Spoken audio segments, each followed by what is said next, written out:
Louvado seja o nosso Senhor Jesus Cristo.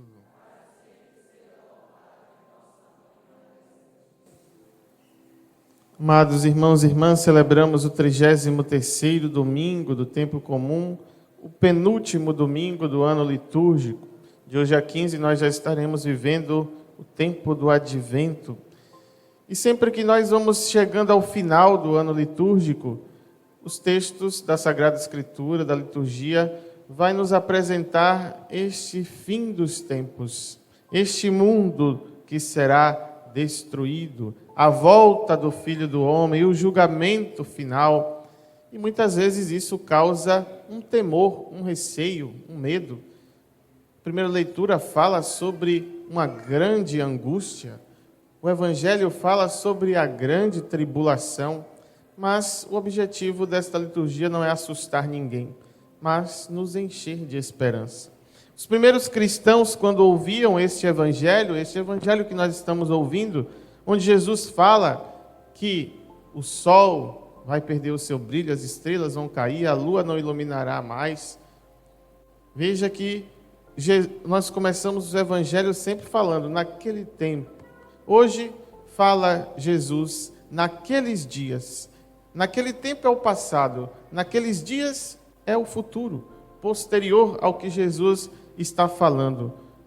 E os cristãos, os primeiros cristãos, quando ouviam este evangelho, eles não se desesperavam, não se enchiam de medo, mas iam rezar. E a oração que eles faziam era o Maranata. Vem, Senhor Jesus. Se isto vai acontecer, venha. Se é para esse mundo passar, que passe. O nosso coração está firme em Ti. Esta é a reza, é a oração de quem tem a certeza desta esperança. De que este mundo vai passar sim, de que as forças deste mundo serão abaladas, mas Cristo não passa. E aquele que tem o coração em Cristo não teme, mas confia, espera. Pode vir, Jesus. Santo Agostinho vai dizer: como podemos temer a chegada de quem amamos? A vinda do Filho do Homem, este encontro definitivo com Deus, não é um encontro de temor no sentido negativo, mas um encontro em que o meu coração deve esperar essa vida inteira. A esperança que nos move. Nós vamos viver neste ano agora, o Ano Santo, declarado pelo Papa Francisco, o ano da esperança. E tem como tema peregrinos da esperança. Nós peregrinamos nesse mundo não sem sentido, não perdidos, não sem o norte, mas na esperança. E como São Paulo diz aos Romanos, a esperança não decepciona. A esperança é Cristo e nós caminhamos com Ele. Como em cada missa, nós vivemos desta esperança e deste convite que diz: vem, Senhor Jesus. Anunciamos, Senhor, a vossa morte. Proclamamos a vossa ressurreição. A nossa vida é essa, para proclamar Cristo, para anunciar a Cristo com a nossa vida e dizemos: vinde, Senhor Jesus. Maranatá. É o tempo do advento. Mas o nosso coração só será capaz de desejar esta vinda ardentemente, se estivermos ardentemente vivendo com Cristo. Caso contrário, esta nossa morte, ou a vinda de Jesus, ou essa destruição de todas as coisas, pode nos causar medo se o nosso coração não estiver com Ele. A primeira leitura fala das consequências das escolhas dessa própria vida. Aqueles que viverem a justiça, aqueles que ensinarem ao outro a justiça, o bem, estes brilharão para a glória. Mas caso contrário, aqueles infiéis, aqueles injustos, aqueles que não temem a Deus, esses irão para o opróbrio eterno. A primeira leitura de hoje, ela fala, deste contexto da esperança também. Nós ouvimos o livro do profeta Daniel. Daniel foi um profeta que viveu no tempo do exílio, na Babilônia. Este foi o primeiro exílio do povo de Deus, a primeira grande perseguição, a escravidão de Nabucodonosor, os israelitas foram levados para Jerusalém, ou seja, toda aquela história que nós conhecemos do povo de Deus exilado na Babilônia.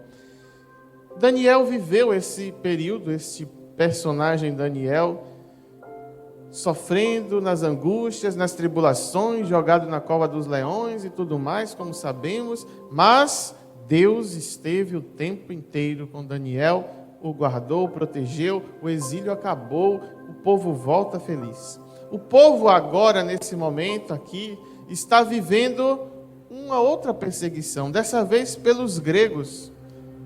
E a história de Daniel é contada a eles, para eles recordarem, para eles tomarem consciência do que aconteceu, para dizer, olha, vocês já foram perseguidos, mas Deus esteve ao lado de vocês. E agora não será diferente. É uma história para animar o tempo presente. E na nossa vida também nós podemos fazer essas memórias, de olhar para a nossa vida, nossa história, nosso passado e dizer, como Deus me livrou daquela situação, como eu passei por aquela dificuldade. Então, o que eu vivo hoje, as minhas dificuldades, as minhas preocupações hoje, as preocupações com as pessoas que amamos, talvez a doença, o desemprego, a situação financeira, a situação familiar, seja qual for, as preocupações, os medos, as angústias, vivamos da esperança. Deus é fiel.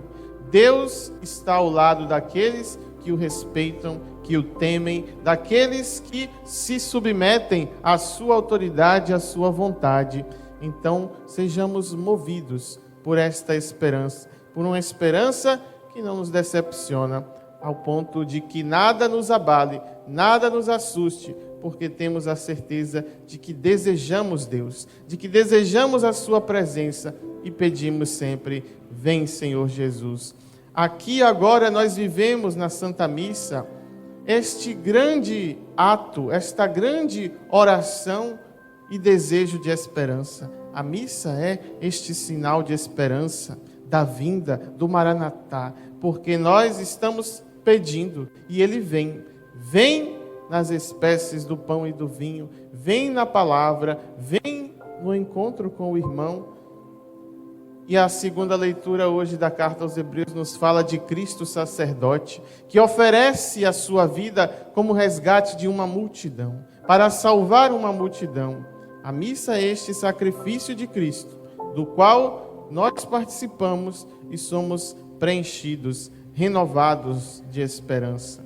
E toda esta visão apocalíptica das coisas últimas, do fim dos tempos, da destruição desse mundo, da figura desse mundo que passa, ela contempla a esperança na Sagrada Escritura e na própria Santa Missa.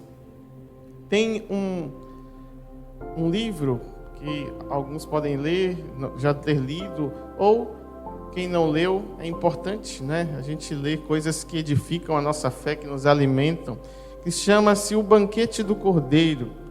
É a história de um ex-pastor protestante, Scott Hahn, que se converteu ao catolicismo assistindo uma missa. Ele, passando em frente à igreja, viu a igreja aberta, grande estudioso do livro do Apocalipse. Ele entra na igreja por curiosidade ou até para embasar as suas críticas e de repente começa a ver os símbolos, os ritos da missa. Ele diz, espera aí, eu já vi isso em algum lugar. E ele começa a ligar aquilo tudo com o livro do Apocalipse.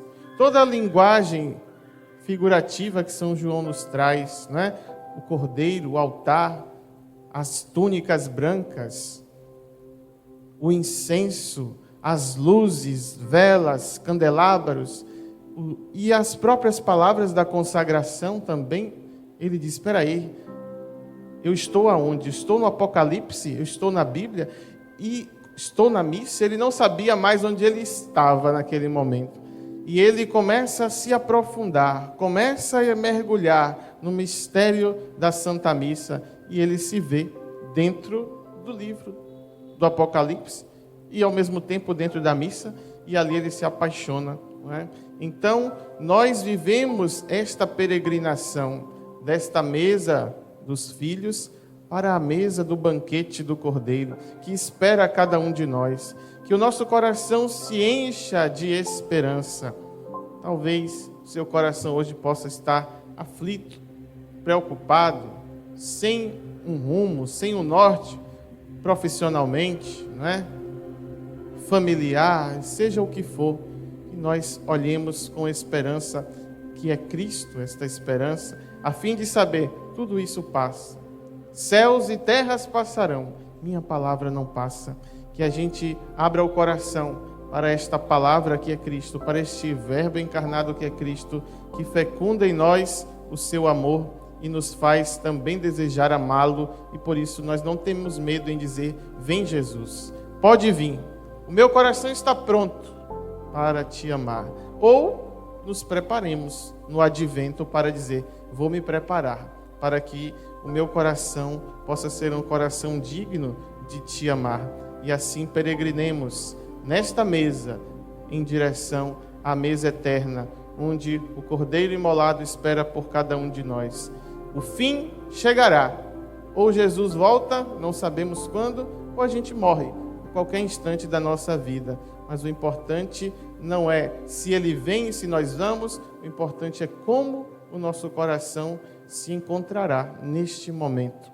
Que o nosso coração esteja preparado, que nada nos faça temer, que nada nos faça desanimar, que nós tenhamos a coragem de dizer: vem Jesus, vende Senhor, Maranatá, e assim, peregrinando nesta vida, cheguemos ao final e ao destino desta peregrinação, que é o banquete, que é a mesa, que é a festa do céu reservada para todos aqueles que perseverarem e amarem a Deus nesta vida. Louvado seja nosso Senhor Jesus Cristo.